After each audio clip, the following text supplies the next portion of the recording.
ചായൻ്റെ പെണ്ണ് ആൻസിക്കാണെങ്കിൽ B P കൂടിയ ലക്ഷണമാണ്. ഏലിയമ്മച്ചിയുടെ സ്വപ്നം ഓർക്കുമ്പോൾ അവൾക്ക് പേടിയാകും. എൻ്റെ പൊന്നും കുരിശ് മുത്തപ്പ, അവളെ ഒരുപാട് വേദന തീറ്റിക്കുവാണോ?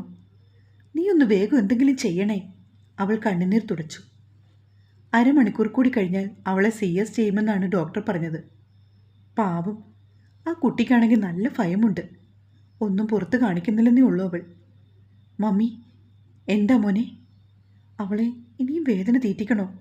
ഡോക്ടറോട് പറയട്ടെ ഓപ്പറേഷൻ ചെയ്യാൻ. പക്ഷെ മോനെ, ഞാൻ പറയാൻ പോവാ മമ്മി, അല്ലാതെ പാവത്തിനെ. അവൻ്റെ ശബ്ദം പതറി. ഇച്ചായ, നമുക്ക് ഇത്തിരി കൂടി നോക്കാം, അതാണ് നല്ലത്. എന്നാലും എടി, ഇത് കുറച്ച് കഷ്ടമല്ലേ? അപ്പോഴേക്കും ഒരു സിസ്റ്റർ പുറത്തേക്ക് വന്നു. സിസ്റ്റർ, എന്തെങ്കിലും ആയോ? ആൻസി അവർക്കരികിലേക്ക് ഓടി. പെയിൻ വരുന്നുണ്ട് നന്നായിട്ട്, നിങ്ങൾ പ്രാർത്ഥിച്ചോ. സിസ്റ്റർ, ഡോക്ടറെ ഒന്ന് കാണാൻ പറ്റുമോ? Doctor labour റൂമിലുണ്ട്, അത്യാവശ്യമാണെങ്കിൽ കയറ്റാം. അവർ വരുണിനോട് പറഞ്ഞു. നോർമൽ ഡെലിവറി ആവില്ലെങ്കിൽ ഒരുപാട് സമയം നോക്കാതെ ഓപ്പറേഷൻ ചെയ്യാൻ പറ്റുമോ? അതൊന്ന് പറയാനാണ്. അങ്ങനൊന്നും പറയല്ലേ, നമ്മൾ നോർമലാകാൻ പ്രാർത്ഥിക്ക്. ആ കുട്ടിയുടെ കരച്ചിൽ കണ്ട് ഓപ്പറേഷൻ ചെയ്താൽ അതങ്ങ് കഴിയുമ്പോൾ ഒന്ന് നേരാൻ വണ്ണം തനിയെ എഴുന്നേറ്റിരിക്കാൻ പോലും പറ്റില്ല അവൾക്ക്. ഇതാകുമ്പോൾ ഇപ്പോഴത്തെ വേദനയേ ഉള്ളൂ, അത് കഴിഞ്ഞാൽ പിന്നെ അമ്മയും കുഞ്ഞും സുഖമായിരിക്കും. എന്നാലും സിസ്റ്റർ, അവൾ എത്ര നേരമായിട്ട്? അങ്ങനെയൊക്കെയാണ്. തന്നെയുമല്ല, ഇത് ആദ്യത്തെ അല്ലേ, ഇത്തിരി സമയമൊക്കെ എടുക്കും. അവൾക്കാണെങ്കിൽ ഞാൻ മുമ്പേ കയറിയപ്പോൾ നടു പൊട്ടുകയാണെന്ന് പറഞ്ഞു. അതൊക്കെ സ്വാഭാവികമാണ്. വയറുവേദനയും നടുവേദനയും കാലിൽ മസിൽ ഉരുണ്ട് കയറിയൊക്കെ ചെയ്യും. സമയമെടുക്കുമ്പോൾ അങ്ങനെയാണ്. പക്ഷെ ഓപ്പറേഷൻ ചെയ്താലോ, കുഞ്ഞിനെ എടുത്ത് മടിയിൽ വെച്ച് ഒന്ന് മുല കൂട്ടാൻ പോലും പറ്റില്ല, അതും കുറച്ച് ദിവസത്തേക്ക്. അവൻ്റെ വിഷമം കൊണ്ട് പറഞ്ഞതാ സിസ്റ്ററെ. എനിക്കറിയാം അമ്മേ, സാരില്ല, എല്ലാം പെട്ടെന്നാകും. അങ്ങനെ അവർ വീണ്ടും റൂമിലേക്ക് പോയി. ആൻസിയുടെ ഫോണിലേക്ക് വീട്ടിൽ നിന്നും മാത്തച്ഛനും അമ്മച്ചിയും ഒക്കെ വിളിച്ചു. ഒന്നും ആയില്ലെന്ന് സങ്കടത്തോടെ അവൾ മറുപടി പറഞ്ഞു. ലേബർ റൂമിൻ്റെ വാതിൽക്കൽ ഒരു മാതാവിൻ്റെ തിരുരൂപം വെച്ചിട്ടുണ്ട്. വരുൺ അവിടേക്ക് മെല്ലെ നടന്നു. ഇത്രയും സമയം ഓപ്പറേഷൻ ചെയ്താലെങ്കിലും മതിയായിരുന്നു. ഇപ്പോഴാണെങ്കിലോ, ആ സിസ്റ്റർ പറഞ്ഞത് കേട്ടപ്പോൾ മുതൽ അവൻ പിന്നെയും പ്രാർത്ഥിക്കുകയാണ്. മാതാവേ, ഇനിയും പരീക്ഷിക്കരുത്. നന്ദന, വരുൺ, ഒരു സിസ്റ്റർ വന്ന് വിളിച്ചു. വരുണും മമ്മിയും സാറേയും അവരുടെ അടുത്തേക്ക് ഓടി. ഇപ്പോൾ ആകും കേട്ടോ, നന്ദനയ്ക്ക് ഓപ്പറേഷൻ ചെയ്യേണ്ട ആവശ്യമില്ല. അതും പറഞ്ഞ് അവർ പോയി. എൻ്റെ ഈശോയെ, നീ ഞങ്ങളുടെ പ്രാർത്ഥന കേട്ടു. ആൻസി സാറേയും സന്തോഷം കൊണ്ട് ദൈവത്തിന് നന്ദി പറഞ്ഞു. വരുണിനാണെങ്കിൽ ചങ്കിടിക്കുന്നത് പോലെ തോന്നി. ഒരക്ഷരം പോലും മിണ്ടാൻ പറ്റാത്ത അവസ്ഥ. ആൻസി അമ്മച്ചിയോട് വിളിച്ച് ഇപ്പോൾ തന്നെ ആകുമെന്ന് പറഞ്ഞു. അവൾക്കറിയാം അമ്മച്ചി ഇപ്പോൾ തീ തിന്നിരിക്കുവാണെന്ന്. നിമിഷങ്ങൾ കടന്നു പോകുകയാണ്. പെട്ടെന്ന് ലേബർ റൂമിൻ്റെ വാതിൽ തുറക്കപ്പെട്ടു. ഒരു സിസ്റ്റർ പുറത്തേക്ക് നടന്നു വരുന്നുണ്ട്. വെള്ള തുണിയിൽ പൊതിഞ്ഞ ഒരു കുരുന്ന് അവരുടെ കയ്യിലിരിക്കുന്നു. ആൺകുട്ടിയാണ് കേട്ടോ. അവർ ചിരിച്ചുകൊണ്ട് കുഞ്ഞിനെ ആൻസിയുടെ കയ്യിൽ കൊടുത്തു. എൻ്റെ മാതാവേ, നീ കാത്തു. ആൻസി കുഞ്ഞിൻ്റെ നെറുകയിൽ മുത്തി. വരുൺ കുഞ്ഞിനെ നോക്കി. വെളുത്ത് തുടുത്തി ഒരു സുന്ദര കുട്ടൻ. തലയിൽ ചെമ്പൻ മുടിയാണ്. ഇമകൾ രണ്ടും കൂട്ടിയടിച്ച് പിടിച്ചിരിക്കുകയാണ്. കൈകളും അതേ അവസ്ഥയിൽ. ഇടയ്ക്ക് ഇമകൾ ചലിപ്പിക്കുന്നുമുണ്ട്. ആൾക്ക് അമ്മയുടെ വയറ്റിൽ നിന്ന് വന്നത് അത്ര ഇഷ്ടപ്പെട്ടില്ലെന്ന് തോന്നുന്നു. എന്തായാലും നീ ആള് പുലിയാണ്. എത്ര നേരമായി ഞങ്ങളെ തീ തീറ്റിക്കാൻ തുടങ്ങിയിട്ട്. സാറ് പറഞ്ഞപ്പോൾ മൂവരും ചിരിച്ചു. എടുക്കാൻ ഒരു ചെറിയ പേടി പോലെ ആയതിനാൽ അവൻ മെല്ലെ കുഞ്ഞിൻ്റെ കയ്യിൽ തോണ്ടി. അത് പുള്ളിക്കത്ര പിടിച്ചില്ല. അവൻ ശബ്ദം ഉണ്ടാക്കാതെ വിതുമ്പി. അച്ചോടാ, സങ്കടായോ? ആൻസി വീണ്ടും കുഞ്ഞിനെ തന്നോട് ചേർത്തു. സിസ്റ്റർ, നന്ദന? വരുൺ പെട്ടെന്ന് സിസ്റ്ററോട് ചോദിച്ചു. അവിടമാകെ ഇളക്കി മറിച്ചിട്ട് ഇപ്പോൾ ചിരിച്ചുകൊണ്ട് കിടക്കുന്നു. എൻ്റെ മാതാവേ, കഴിഞ്ഞല്ലോ, സമാധാനായി. കണ്ടു കഴിഞ്ഞില്ലേ? എങ്കിൽ ഞാൻ കുഞ്ഞിനെ കൊണ്ടുപോവാണ് എന്ന് പറഞ്ഞ് സിസ്റ്റർ കുഞ്ഞിനെ മേടിച്ചോണ്ട് പോയി. ആൻസി എല്ലാവരെയും മാറി മാറി വിളിച്ചു. ഏലിയമ്മ സന്തോഷം കൊണ്ട് പൊട്ടിക്കരഞ്ഞു. മാത്തച്ഛനാണെങ്കിൽ കുഞ്ഞിനെ ഇപ്പം തന്നെ കാണണം. റോഷനോടും മകളോടുമൊക്കെ ആൻസി വിളിച്ചു പറഞ്ഞു. എല്ലാവർക്കും അതീവ സന്തോഷമായി. അമ്മച്ചിക്കാണെങ്കിൽ ഒന്ന് കണ്ടാൽ മതിയെന്നായി. സാറയാണെങ്കിൽ താനെടുത്ത ഫോട്ടോ മാത്തച്ഛനും ചേട്ടനും ചേച്ചിക്കും ഒക്കെ അയച്ചു കൊടുത്തു. വരുൺ ഉണ്ടായിക്കിടുന്നത് ഇപ്പോഴും എനിക്ക് ഓർമ്മയുണ്ട്. അതുപോലെ തന്നെ ഇരിക്കുന്നു, അമ്മച്ചി പറഞ്ഞു. ശരിയാണ്, അവനെപ്പോലെ തന്നെയാണെന്ന് ആൻസിയും പറഞ്ഞു. കണ്ണു പോലും ഒന്ന് തുറന്നില്ല. ഒന്ന് മിണ്ടാതെ പോ മമ്മി. സാറ് ദേഷ്യപ്പെട്ടു. എന്തെങ്കിലും ആവട്ടെ, കുഞ്ഞിന് കുഴപ്പമൊന്നുമില്ലാതെ കിട്ടിയില്ലോ, അത് മതി. അവനത് പറഞ്ഞപ്പോൾ പിന്നെ ആരുമാരും ഒന്നും സംസാരിച്ചില്ല. 2 മണിക്കൂർ കഴിഞ്ഞപ്പോൾ നന്ദനെ റൂമിലേക്ക് മാറ്റി. മുഖമൊക്കെ വല്ലാണ്ട് ഇടുമിച്ചിരിക്കുന്നു. പാവം, കുറച്ച് സമയം കൊണ്ട് ആകെ വല്ലാണ്ടായിരിക്കുന്നുവെന്ന് വരുൺ ഓർത്തു. എന്നാലും അവളുടെ ചുണ്ടിൽ ഒരു വരണ്ട ചിരി വിടർന്നു. വരുൺ അവളുടെ അടുത്തായി ഒരു സ്റ്റൂളിലിരുന്നു. ഇപ്പം എങ്ങനെയുണ്ട്? കുഴപ്പമില്ല ചായ. അത് പറയുമ്പോൾ ശബ്ദം പതറി. ചേച്ചിയുടെ സൗണ്ട് വല്ലാതായല്ലോ, സാറ് പറഞ്ഞു.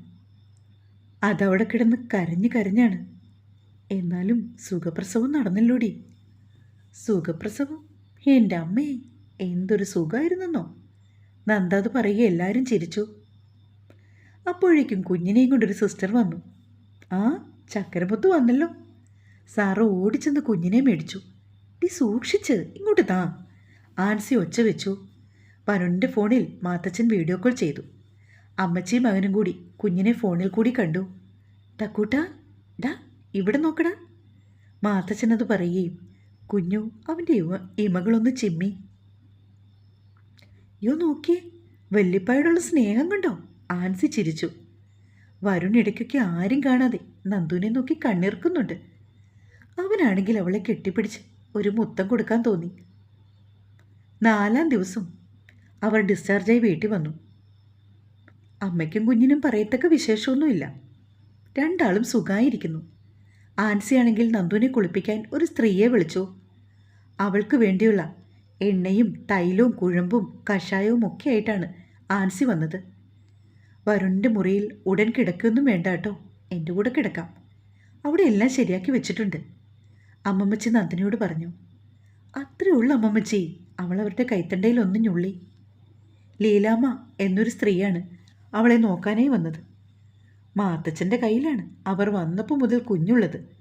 അയാൾക്കാണെങ്കിൽ എത്ര കൊഞ്ചിച്ചിട്ടും മതിയാവുന്നില്ല. തക്കൂട്ട, അയാൾ വിളിക്കുമ്പോൾ കുഞ്ഞ് അയാളെ ഒന്ന് ശ്രദ്ധിച്ച് കിടക്കുകയാണ്. അമ്മമ്മച്ചി നന്ദുവിന് ചോറ് വിളമ്പി. വാഴയ്ക്ക മെഴുക്കുവരട്ടിയും ഒരു ചുട്ട പപ്പടവുമാണ് കറികൾ. ഇതൊക്കെ കൂട്ടി കഴിക്കിട്ടോ. ഒരുപാട് തേങ്ങയും എണ്ണയും ഒന്നും എൻ്റെ മോക്കുടൻ കഴിക്കാൻ പറ്റില്ല, അവർ പറഞ്ഞു.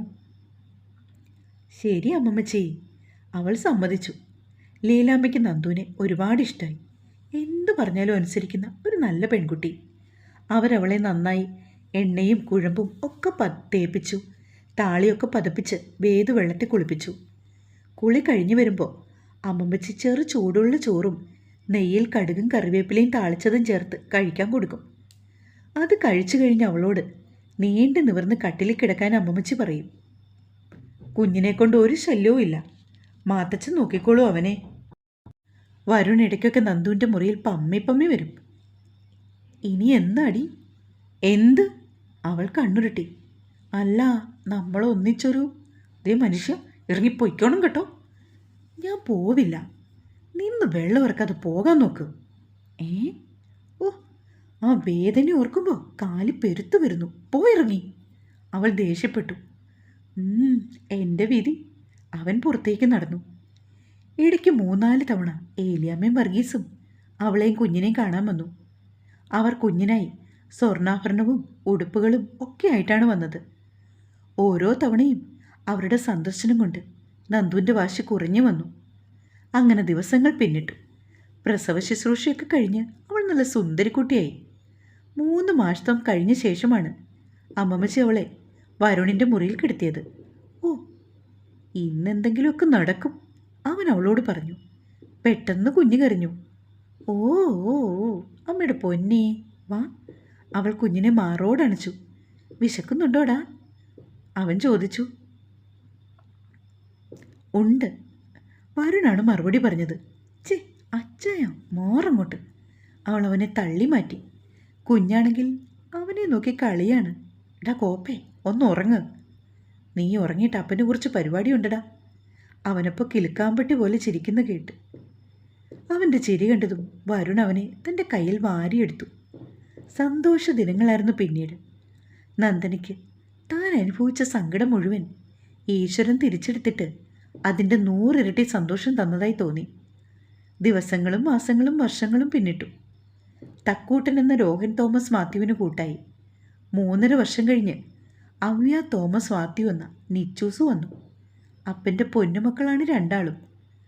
അമ്മയാണെങ്കിൽ ഇടയ്ക്കൊക്കെ തക്കൂട്ടന് അടി കൊടുക്കും. പക്ഷെ അപ്പനൊരു വഴക്ക് പോലും പറയില്ല. നന്ദു മക്കളെ വഴക്ക് പറഞ്ഞാൽ മാത്തച്ഛനവളോട് ദേഷ്യപ്പെടും. കാരണം തക്കൂട്ടൻ ഓടിച്ചില്ലും വല്ലിപ്പയുടെ അടുത്തേക്ക്. ആൻസി ഇതെല്ലാം കണ്ടിച്ചിരിക്കും. മക്കൾക്ക് രണ്ടാൾക്കും അമ്മമ്മച്ചിയോട് പ്രത്യേക ഇഷ്ടമാണ്. കാരണം അവരുടെ കൂടെ എല്ലാ തെമ്മാടിത്തരം കാണിക്കാനും കൂട്ടി നിൽക്കുന്നത് അമ്മമ്മച്ചിയാണ്. സാറയെ കെട്ടിച്ചത് അതിരമ്പുഴയിലാണ്. അവൾ എല്ലാ 2 ആഴ്ച കൂടുമ്പോഴും മക്കളുടെ അടുത്ത് ഓടി വരും. അല്ലെങ്കിൽ നച്ചൂസും തക്കൂട്ടനും അവളെ വിളിക്കും. സാറാമ്മയുടെ ഭർത്താവ് എഞ്ചിനീയറാണ്.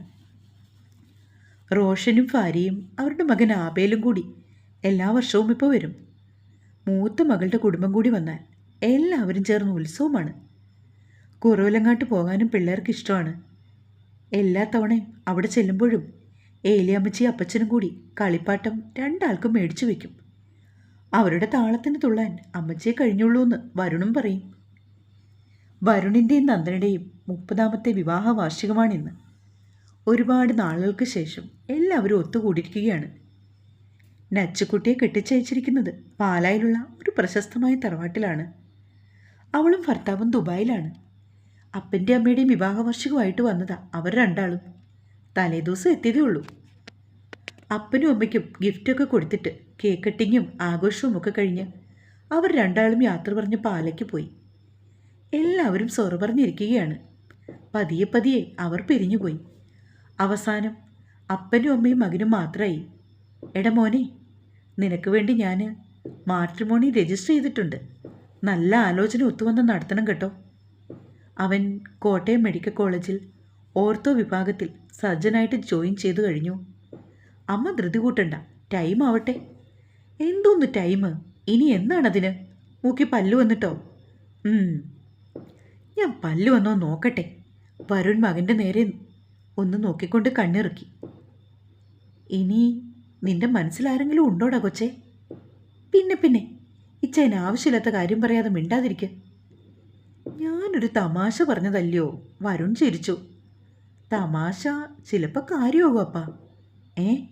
നീ എന്നതാടായി പറയുന്നേ? 1 മിനിറ്റ്. അവൻ പോയി ലാപ്ടോപ്പ് എടുത്തുകൊണ്ട് വന്നു. ഇതെന്താ? ദേ, ഇതാണ് ആള്. അമ്മ കണ്ടു നോക്ക്. അവൻ ഒരു സുന്ദരിയായ പെൺകുട്ടിയുടെ ഫോട്ടോ കാണിച്ചു. ഇതാരാ? ശിവപ്രിയ നമ്പൂതിരി, എൻ്റെ ജൂനിയറായിരുന്നു. അതിന് എനിക്കിവളെയും ഇവക്ക് എന്നെ ഇഷ്ടമാണ്. എൻ്റെ ഗുരുവായൂരപ്പാ, ഞാൻ എന്തായി കേൾക്കുന്നേ? നന്ദു ഭർത്താവിനെ നോക്കി. വരുൺ കണ്ണുമിഴിഞ്ഞ് അവനെയും. എന്നാലും മോനെ, നീ ഒരു വാക്കുപോലും പറഞ്ഞില്ലല്ലോ. സമയമാവട്ടെ എന്നോർത്തപ്പാ. നമ്മൾ തമ്മിലുള്ള ഇരിപ്പോശം വെച്ച് എന്നോടെങ്കിലും. അവൻ മകനെ നോക്കി ചിരിച്ചു. സോറി അപ്പാ, എല്ലാം പെട്ടെന്നായിരുന്നു. അപ്പോഴേക്കും അവൻ അവളെ വീഡിയോ കോൾ ചെയ്തു. ഡി, ഇതാണ് എൻ്റെ അപ്പനും അമ്മയും. അപ്പനെ എനിക്കറിയാം, എത്ര തവണ നമ്മൾ മിണ്ടിയിട്ടുണ്ട്. അമ്മയാണ് ആദ്യമായിട്ട് കാണുന്നത്. അവൾ ചിരിച്ചു. നന്ദു വരുണിനെ ദേഷ്യത്തിൽ നോക്കി. അവളി പറ്റിയതോർത്ത് തലയിൽ കൈവച്ച് അയാൾ നിന്നു. നന്ദു അവളോട് സംസാരിച്ചു. നല്ല കുട്ടിയാണെന്ന് അവൾക്ക് തോന്നി. കുറച്ച് സമയം കഴിഞ്ഞ് അവൻ ഫോൺ കട്ട് ചെയ്തു. നിങ്ങൾക്കിട്ട് വെച്ചിട്ടുണ്ട്. എന്ത് റഫിനിയായിരുന്നു. നന്ദു പല്ല് കടിച്ചു. അവൾ ചാടിത്തുള്ളി പുറത്തേക്ക് പോയി. എടാ കോപ്പേ, അവൾ എന്തു വർത്താനാടാ പറഞ്ഞത്? എല്ലാം നശിപ്പിച്ചില്ലേ? പോട്ടെ അപ്പാ, സാരില്ല. എന്തോന്ന്? അല്ല, അപ്പൻ വേലി ചാടിയപ്പോൾ മകൻ മതിൽ ചാടി. ഡാ, മേടിക്ക് നീ. വരുൺ മകനെ കെട്ടിപ്പിടിച്ചു. ഇതെല്ലാം കണ്ട് പിന്നിൽ നിന്ന് നന്ദന് ചിരിച്ചു. ശുഭം. ഹായ് ഫ്രണ്ട്സ്, നിങ്ങൾ തന്ന കട്ട സപ്പോർട്ടിന് നന്ദി. ഒരുപാട്. ഇടയ്ക്ക് ലേറ്റായതിൽ എല്ലാവരോടും ക്ഷമ ചോദിക്കുന്നു. വരുണിനെയും നന്ദനെയും ഹൃദയത്തിൽ ചേർത്ത എല്ലാവർക്കും ഒരുപാട് താങ്ക്സ്. സ്നേഹത്തോടെ നിങ്ങളുടെ സ്വന്തം മിത്രവിന്ദ. Thank you.